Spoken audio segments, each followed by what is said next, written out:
पहला, who is the writer of, पहला सवाल क्या है ना, हम पहला सवाल है who is the writer of I sell my dream, I sell my dream के राइटर कौन? तो हम लोग सभी जानते हैं कि Gabriel Garcia Marquez, Gabriel Garcia Marquez इनके राइटर।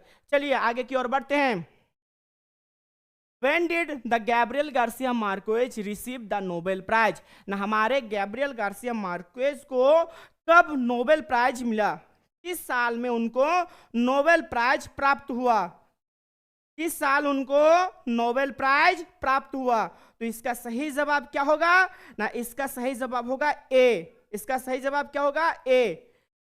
1982 में गैब्रियल गार्सिया मार्केस को नोबेल प्राइज मिला।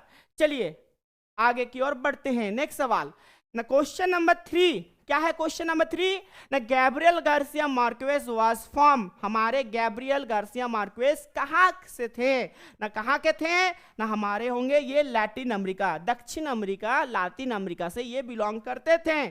चलिए नेक्स्ट सवाल, नेक्स्ट सवाल क्या है ना, the author, question number 4, the author wrote in the genre of, ना किस क्षेत्र पर हमारा जो ये कहानी है, ये कहानी किस चीज के ऊपर बेस्ड है, इसका विषय वस्तु, कौन सा विषय वस्तु को वो लिए हैं? तो वो होगा मैजिक रियलिज्म, मैजिक रियलिज्म। चलिए आगे की ओर बढ़ते हैं।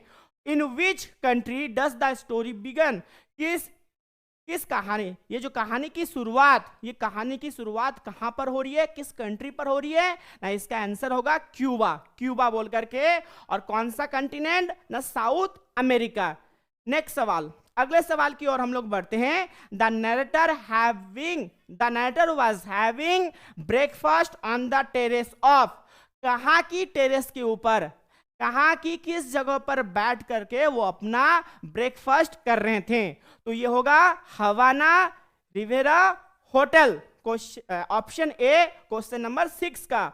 चलिए अगला क्वेश्चन देख लेते हैं, क्वेश्चन नंबर 7 ना, who died in the sea storm, sea storm के यानी समुद्र तूफान में किसकी मौत हो जाती है?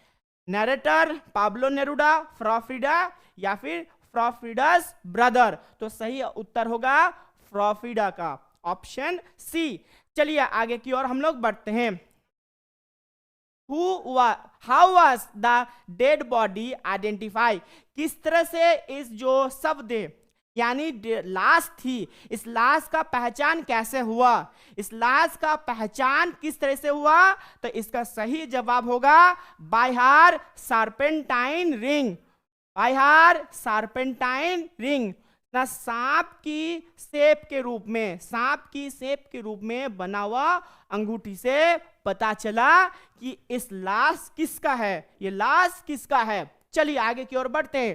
फ्रॉफिडा was the housekeeper for the new dash ambassador ना, कौन से न्यू एम्बेसडर का मतलब यहाँ पर राजदूत ना, किस देश के राजदूत के यहाँ पर फ्रॉफिडा काम करती थी?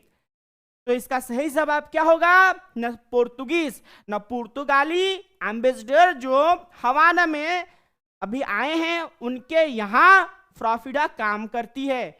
चलिए अगला सवाल, the snake ring on the finger of the Frau Frida had dash eyes, तो हमारी जो फ्रॉफिडा की थी उसके पास यूनिक चीज क्या था ना, सांप की अंगूठी, सांप का शेप में बना हुआ उसकी अंगूठी, और उसमें डैश आइज था, जो सांप का चेहरा था, सांप की चेहरे पर जो आंखें थी, वो आंखें कैसे थी, कैसे उसको देखने को आपको मिल रहा है? वो होगा एमराल्ड की आइज, जो सांप का जो चेहरा बना हुआ था और उसका आंख एमराल्ड आइज की थी। चलिए आगे की ओर हम लोग बढ़ते हैं। नेक्स्ट सवाल, the narrator had met her dash her years earlier in Vienna, ठीक है? तो हमारे लेखक यहाँ पर हार नहीं होगा, हमारा जो नरेटर है यानी हमारे कौन ना, गैब्रियल भाई साहब के साथ उस लड़की का, उस औरत का कितने वर्ष पहले फर्स्ट टाइम उनका मुलाकात होता है। तो मुलाकात होती है तकरीबन 34 साल पहले, 34 यहाँ पर 34 ईयर्स। और कहाँ पर उनका मुलाकात होता है? वियना। और हमारे जो लेखक नैरेटर तुरंत उसकी बातों में आकर के किसको छोड़ देते हैं? किस शहर को छोड़ देते हैं? ना, ये वियना शहर को छोड़ देते हैं और लास्ट बस पकड़ करके रोम चले जाते हैं। लास्ट बस से हमारा ऑथर कहाँ जाता है? ना, लास्ट बस से हमारे ऑथर रोम की ओर निकल लेते हैं, रोम के लिए निकल लेते हैं। चलिए अगला सवाल, question number 12। Where was Frau Frida born? Frau Frida का जन्म कहां पर होता है? ना, फ्रॉफिडा का जन्म ऑप्शन ए कोलंबिया। कहां पर जन्म होती है? कोलंबिया में। चलिए आगे की ओर बढ़ते हैं। नेक्स्ट सवाल, क्वेश्चन नंबर 13। ना, she had been the dash of 11 children born to a prosperous shopkeeper. ना, शॉपकीपर के 11 को बच्चे थे और 11 को बच्चे में फ्रॉफिडा कितने नंबर की चाइल्ड थी? तो वो होगा तीसरा। टोटल 11 शॉपकीपर का। फ्रॉफिडा के जो पापा थे वो एक क्या थे? शॉपकीपर। क्या थे वो? शॉपकीपर। एक दुकान चलाते थे और बड़ा दुकान उनका था, समृद्ध दुकानदार थे। और 11 उनके पास बच्चे थे और 11 बच्चे में से फ्रॉफिडा तीसरी चाइल्ड थी। और बचपन में उसका एक भाई का मौत होता है और उस मौत के बारे में पहले से फ्रॉफिडा को मालूम था। और फ्रॉफिडा एक बार भविष्य में अपने बचपन में एक बार अपनी माँ को सपने के बारे में बताती है कि मेरा एक भाई पानी में डूब के हुए मर रहा था। ठीक है, चलिए। What was the fine costume in her family? उनके परिवार का फाइन कस्टम क्या था?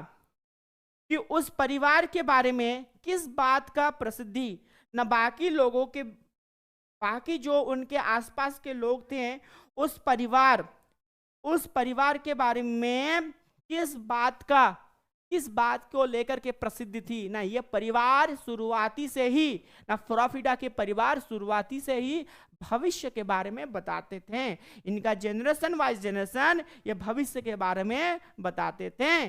चलिए आगे की ओर बढ़ते हैं। नेक्स्ट सवाल, क्वेश्चन नंबर 15। क्वेश्चन नंबर 15 क्या है? ना, how did her younger brother die? उसका छोटा भाई किसकी? ना, फ्रॉफिडा की छोटा भाई किससे उनका डेथ हुआ?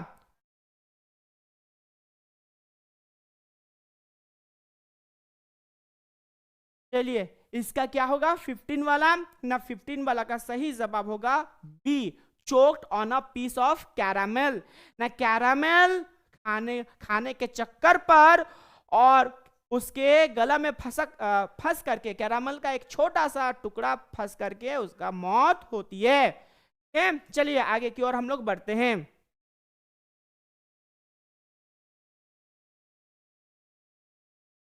क्वेश्चन नंबर 16 की ओर हम लोग बढ़ते हैं। क्वेश्चन नंबर 16 क्या है? ना, Frau Frida advise the narrator to leave and not come back to Vienna for dash years. हमारी जो ये सपन देखने वाली औरत फ्रॉफिडा, वो फ्रॉफिडा नरेटर को बताते हैं कि तुरंत निकलो वियना से और कितने वर्ष तक तुम वियना में दोबारा मत वापस आना। कितने वर्षों तक दोबारा तुम वियना में वापस मत आना? तो इसका सही जवाब होगा 5 साल। क्या होगा? ना, 5 साल के लिए बोली थी कि 5 साल के लिए तुरंत तुम वियना से निकल जाओ। और उसी रात को हमारे लेखक लास्ट बस पकड़ करके रोम की ओर निकल पड़ते हैं। चलिए अगला सवाल, क्वेश्चन नंबर 17। क्वेश्चन नंबर 17 क्या है? The narrator board the last dash to Rome the same night. उसी रात, जिस रात हमारा नरेटर के साथ फ्रॉफिडा का पहली बार मुलाकात होती है, उस रात फ्रॉफिडा से बात को सुनने के बाद, यानी फ्रॉफिडा बोलती है कि तुम्हारे बारे में कुछ गलत इस शहर में होगा, इसलिए तुम आज ही तुरंत इस शहर से निकल जाओ। तो वो हमारे लेखक तुरंत वहीं से निकल जाते हैं और दोबारा कभी वियना वापस नहीं लौटते हैं। तो किससे वो निकलते हैं, किस माध्यम के साथ ना, इसको होगा ट्रेन, सॉरी ट्रेन होगा, है ना, बस नहीं होगा, ट्रेन, ट्रेन होगा, सॉरी बस नहीं होगा, ट्रेन, है ना, ट्रेन होगा, बस नहीं होगा, ट्रेन होगा। चलिए, बस नहीं ट्रेन होगा। चलिए, लास्ट ट्रेन पकड़ करके वो निकलते हैं। Pablo Neruda was the consulate in dash. Pablo Neruda कहाँ का कॉन्सुलेट था? पाब्लो नेरुदा कहाँ का कॉन्सुलेट था? क्वेश्चन नंबर 18 ना, 18 का होगा बी, 18 का होगा बी, रेंगून। कहाँ का था? रेंगून। रेंगून कौन सा देश? म्यांमार। Rangoon Myanmar. चलिए चलिए अगला सवाल। According to the Pablo Neruda only poetry is, ना पाब्लो नेरुदा के हिसाब से, है ना, पाब्लो नेरुदा के हिसाब से पोएट्री क्या होती है? केवल मात्र पोएट्री क्या होती है? क्वेश्चन नंबर 19, क्वेश्चन नंबर 19 का होगा बी, यानी प्रोफेटिक। क्या होगा? प्रोफेटिक। 19 B, prophetic. चलिए अगला सवाल, अगला सवाल की ओर हम लोग बढ़ते हैं। अगला सवाल क्या है? Frau Frida live in a castle like house in. Frau Frida एक किला नुमा घर पर, एक किला नुमा कैसल पर कहां पर रहती थी? क्वेश्चन नंबर 20 ना, क्वेश्चन नंबर 20 का ए, क्वेश्चन नंबर 20 का ए क्या होगा? ए, पुर्तगाल में, पुर्तगाल में रहती थी। क्वेश्चन नंबर 21, 21, क्वेश्चन नंबर 21 क्या है ना, according to whom siesta was sacred. तो इसका सी होगा ना, पाब्लो नेरुदा। चलिए आगे की ओर हम लोग बढ़ते हैं। नेक्स्ट सवाल, नेक्स्ट सवाल के ऊपर हम लोग बढ़ते हैं। What do you mean by the siesta? Siesta का मतलब क्या होती है? क्वेश्चन नंबर 22, क्वेश्चन नंबर 22 का मतलब ऑप्शन डी ना, आफ्टरनून नैप, दोपहर का विश्राम। ठीक है, दोपहर में जब हम लोग थोड़ा झपकी लेते हैं ना, वही को। In the lesson who sold the dreams, हम लोग सभी जानते हैं फ्रॉफिडा सपना बेचती थी इस कहानी पर। उसके बाद What is the meaning of the disenchantment? disenchantment का मतलब, disenchantment का मतलब क्या है? क्वेश्चन नंबर 24, तो 24 का होगा ए, डिसइल्यूशन। क्या होगा? डिसइल्यूशन। ठीक है, चलिए 24 का ए। अगला सवाल क्वेश्चन नंबर 25, किसकी ओर बढ़ते हैं? 25 की ओर। Where did the narrator meet Frofida for the first time? First time हमारा जो कौन, हमारा ऑथर, कहां से इनका मुलाकात होता है ना? टेवन वियना, टेवन वियना से इनका मुलाकात होती है। चलिए अब आते हैं आगे की पोर्शन के ऊपर। चलिए आज आते हैं अब इसकी नेक्स्ट पोर्शन की ओर हम लोग बढ़ते हैं, जो कि हमारा सब्जेक्टिव थ्योरी क्वेश्चन है। और ये थ्योरी क्वेश्चन सब्जेक्टिव भी हमको करना है, क्योंकि ये सारे इंपॉर्टेंट क्वेश्चन को हम लोग एक एक करके करने वाले हैं। Did the author believe in the prophetic ability of Frau Frida? इस फ्रॉफिडा की जो प्रॉफिटिक एबिलिटी था, इसके ऊपर हमारे लेखक क्या सचमुच से बिलीव करते थे? हमारे क्या लेखक, हमारा जो लेखक थे वो लेखक क्या इसमें सचमुच बिलीव करते थे? चलिए आंसर को हम लोग देखने वाले हैं। चलिए देखिए, yes the author believed in the prophetic ability of फ्रॉफिडा।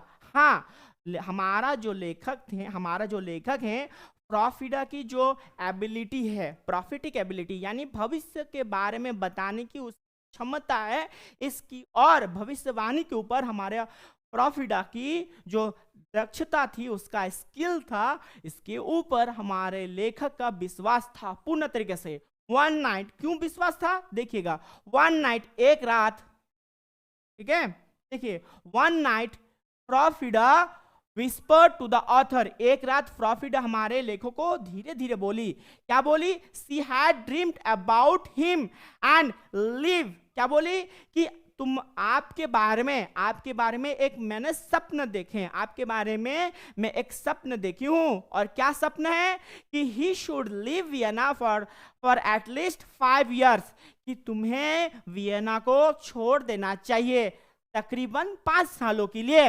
Her conviction was so real that he board the last train to the Rome that the same night and never returned to Vienna। हम गलती से हम बस बोलते हैं तो बस नहीं होगा, ट्रेन होगा।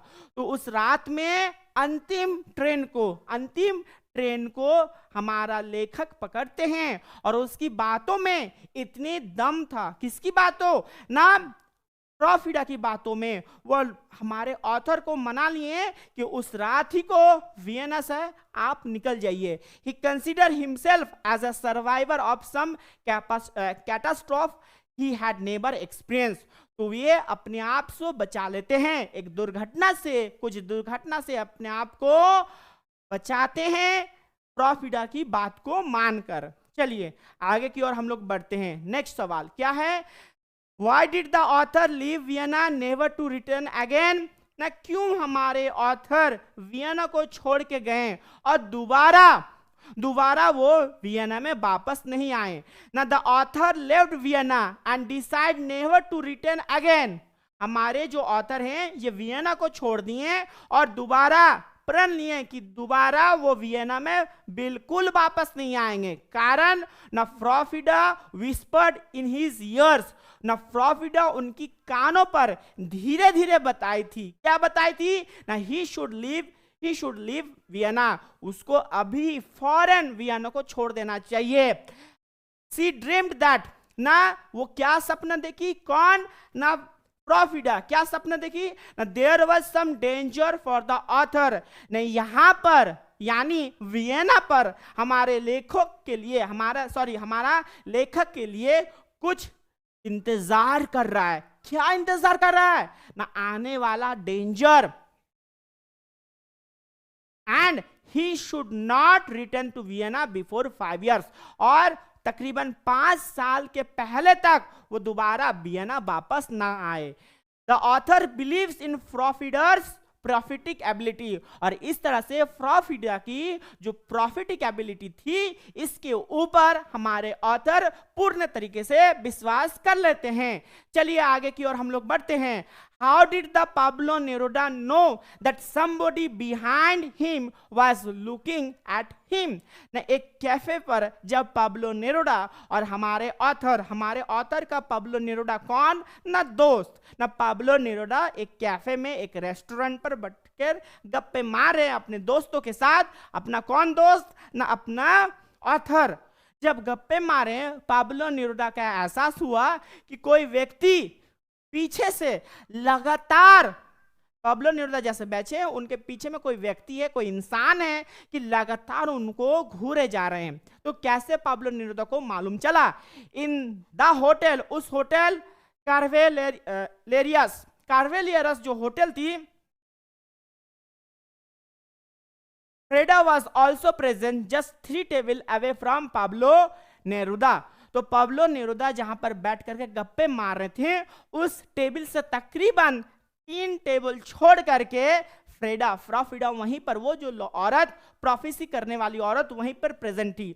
While he was taking his lunch there, जब पाब्लो नेरुदा अपना लंच को ले रहे थे तब उसी रेस्टोरेंट पर, उसी पब पर यह बैठी हुई थी। कौन? Frau Frida. While eating Pablo Neruda was looking here and there, and then he noticed that somebody behind him was looking at him। जब खाना खाते खाते पाब्लो नेरुदा इधर उधर देख रहा था, उसको मालूम चला कि कोई व्यक्ति, उसके पीछे बैठा हुआ कोई व्यक्ति लगातार उसको नजर रखे हुए हैं, लगातार उसको देख रहा है। ही रिपोर्टेड टू द ऑथर, वो तब फौरन अपना दोस्त ऑथर को बताएं। क्या बताएं? That somebody behind was looking at him, पीछे से कोई व्यक्ति उसकी ओर नजर गड़ा के हुए बैठा हुआ है। And when the author notice her, जब ऑथर घूम कर देखे कौन है रे भाई, तो जब ऑथर ने देखे तब मालूम चला ये कोई और नहीं, ये प्रॉफिडा ही है। चलिए आगे की ओर बढ़ते हैं। Who was Pablo Neruda and what sort of the artist was he? कौन पाब्लो नेरुदा, कौन और किस प्रकार के ये कलाकार थे? तो एज पर स्टोरी के हिसाब से Pablo Neruda was an ambassador to Burma, now Myanmar, अभी के म्यांमार में वो एम्बेसडर थे। And he was a renowned poet, और ये एक फेमस क्या थे? पोएट थे, कवि थे। And voracious person, he is compare to a Renaissance pope की तरह से इनको देखी जाती है। Write a short note on Pablo Neruda के ऊपर एक छोटी सी, पाब्लो नेरुदा के ऊपर एक छोटी सी टिप्पणी आपको लिखना है और इसके बारे में हम लोग जानकारी ले लेते हैं। और यह जो छोटी सी टिप्पणी, ये लास्ट आपका ब्रॉड क्वेश्चन। चलिए इस क्वेश्चन को हम लोग देख लेते हैं। Pablo Neruda was a Chilean poet, कहाँ के कवि थे पाब्लो नेरुदा? ना चिली के। डिप्लोमैट एंड पॉलिटिशियन, चिली के प्रमुख, पोएट, कवि, डिप्लोमैट और politician, who won the Nobel Prize for Literature in 1971। 1971 में पाब्लो नेरुदा को लिटरेचर के चलते नोबेल प्राइज मिला। He was going to Valparaiso and halted in Barcelona for a day। तो वो वल्पेरेसो में गए और बार्सिलोना में एक दिन के लिए रुके।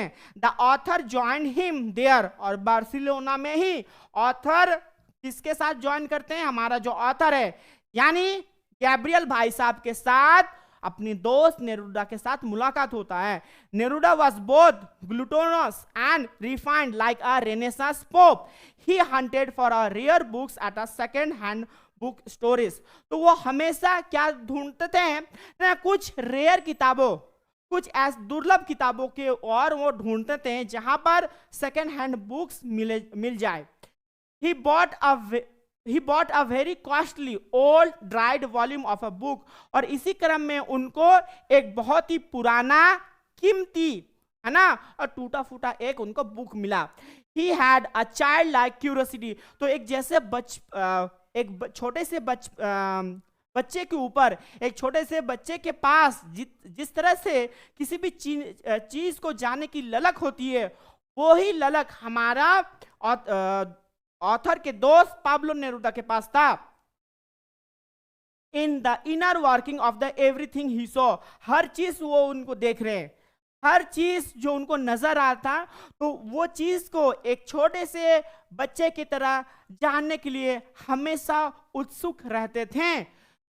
He hunger for knowledge was insatiable, तो वो किस चीज के वो भूखे थे? ना वो भूखे थे, ना किसी भी चीज को ज्ञान के लिए वो भूखे थे। He was also a glutton who liked to enjoy a variety of the exotic dishes, और हमेशा वो भूखे रहते थे। किस चीज का वो भूखे रहते थे? ना खाने का, है ना, वो लालची टाइप का इंसान, हमेशा खाने की ललक, हमेशा वो व्यक्ति खाने की और उनका बहुत ज्यादा झुकाव। Thus he was both a scholar and a glutton, इस तरह से वो एक प्रकार का था भोजन रसिक, जिसको हम लोग हिंदी में मतलब भोजन रसिक, यानी जो व्यक्ति ज्यादा खाने के बारे में हमेशा सोचता है, और साथ ही साथ वो एक प्रकार बहुत ही बड़े दार्शनिक भी। चलिए आज के लिए इतना ही, कल किसी और एक नए वीडियो पर हम लोग जुड़ते हैं।